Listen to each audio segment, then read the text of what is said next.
ফুল ফল গাছের পাশাপাশি দুই একটি সবজি গাছও আমি লাগিয়ে থাকি। তবে পাতার ছোপ ছোপ দাগগুলি হয়েছে আর্দ্রতাজনিত কারণে অথবা অতিরিক্ত ছত্রাকনাশক ব্যবহারের জন্য। তবে ফলন কিন্তু যথেষ্টই ভালো। ফুল ফোটার আগে আমি এখানে মাইক্রোনিউট্রিয়েন্ট স্প্রে করেছিলাম। তবে জায়গা পেলেই আমি সবজি চাষ করে থাকি। বেগুন গাছে সাইপারমেথ্রিন গ্রুপের কীটনাশক আমি স্প্রে করে থাকি ডগা ছিদ্রকারী পোকার আক্রমণ থেকে গাছকে রক্ষা করার জন্য। এবং 15 দিন পর পর আমি এখানে মাইক্রোনিউট্রিয়েন্ট স্প্রে করি গাছের পাতাগুলি সবুজ এবং পরাগায়ন হওয়ার জন্যে। আর গাছের গোড়ায় মাঝে মাঝে ভার্মি কম্পোস্ট এবং নিমখোল দিয়ে গাছকে তরতাজা রাখার চেষ্টা করি। এটি হলো ব্যানানা ম্যাঙ্গো। প্রচুর পরিমাণে আমের ফলন ধরেছে। তবে এখন কিন্তু আমের সিজন নয়। একদিকে যেমন আম, অন্যদিকে মুকুল চলে এসছে। মিরাকুলান স্প্রে করেছিলাম পরাগায়নটা ভালো হওয়ার জন্যে। আবার আম হবে এই মুকুলগুলিতে। তবে আম গাছেও আমি 15 দিন পর পর আমি এখানে মাইক্রোনিউট্রিয়েন্ট স্প্রে করে থাকি। 2 ফোঁটা করে 1 লিটার জলে গাছকে সম্পূর্ণ ভিজিয়ে দেই এবং মাঝে মাঝে আমি ছত্রাকনাশক স্প্রে করে থাকি। প্রচুর বৃষ্টিতে গাছের পর্যাপ্ত সূর্যালোকের কারণে গাছের শ্বাসপ্রশ্বাস প্রক্রিয়া ব্যাহত হচ্ছে। দেখুন কি পরিমাণে ভেন্ডি, গাছটি নষ্ট হয়ে গেল এই বৃষ্টির কারণে।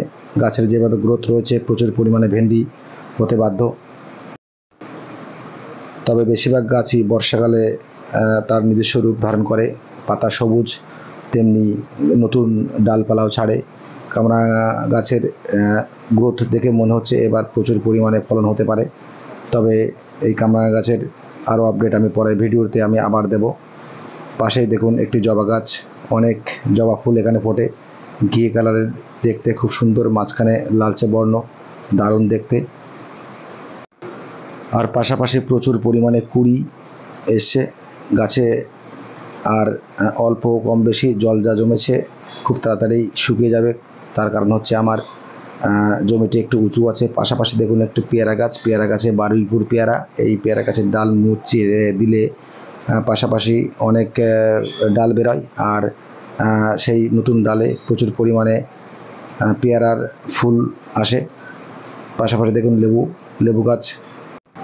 লেবু গাছের একটি সাধারণ রোগ হলো লিফ মাইনার রোগে আক্রান্ত হয়ে যায় পাতা, আর যে কারণে ফলন অনেক কমে যায়। আমি এখানে ইমিডাক্লোপ্রিডের ইমিটাফ আমি স্প্রে করি। দেখুন প্রচুর এই বৃষ্টির কারণে প্রচুর পরিমাণে ঝড় হয়েছে আর বৃষ্টি হয়েছে, জল জমে গেছে, তাই লেবু গাছগুলি পুরো একদম নুইয়ে পড়েছে।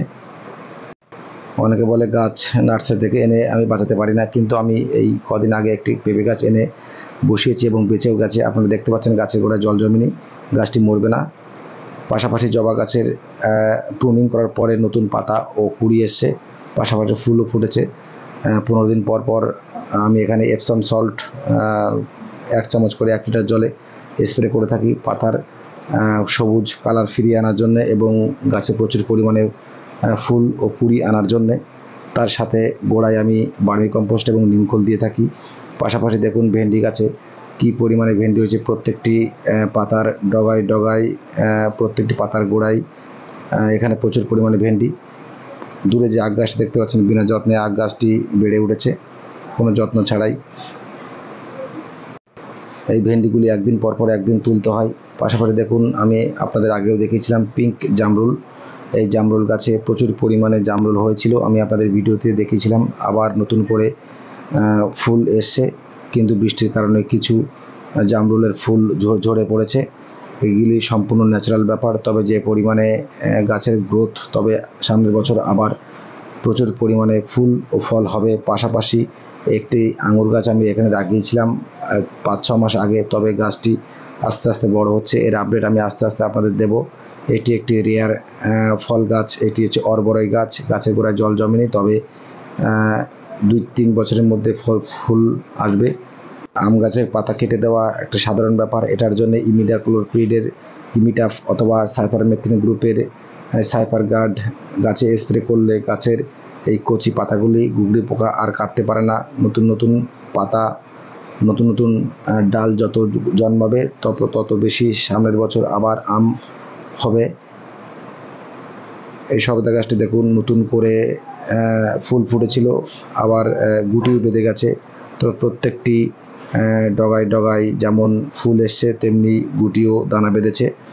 15 দিন পর পর মাইক্রোনিউট্রিয়েন্ট আমি এখানে স্প্রে করি। গাছের গোড়ায় ভার্মি কম্পোস্ট এবং নিমখোল দিয়ে থাকি।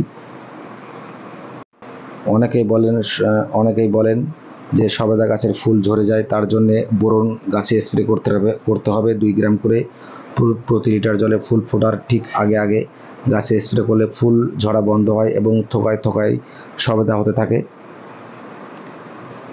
কাগজি লেবু সবে লাগিয়েছি, তবে লিফ মাইনার রোগে আক্রান্ত নয়, সুন্দর সবুজ এবং সুন্দর হয়ে উঠেছে। আগামীতে প্রচুর পরিমাণে ফুল আসতে পারে। এটা একটি জলপাই গাছ। জলপাই গাছের হাইট মোটামুটি 7-8 ফুট হয়ে গেছে, তবে এখনো জলপাইয়ের ফুল আসেনি। এবার তবে সামনের বছর প্রচুর পরিমাণে ফুল আসার সম্ভাবনা আছে। তেমনি গোলাপ গাছে নতুন পাতা ছেড়েছে এবং পাশাপাশি কুড়িও এসছে বর্ষার কারণে। যেহেতু বর্ষায় প্রচুর পরিমাণে নাইট্রোজেন থাকে। আর আমার এরকম ভিডিও পেতে গেলে আমার চ্যানেলটিকে সাবস্ক্রাইব করে রাখুন। আজকে এই পর্যন্তই, আরও অনেক গাছ ছিল দেখাতে পারলাম।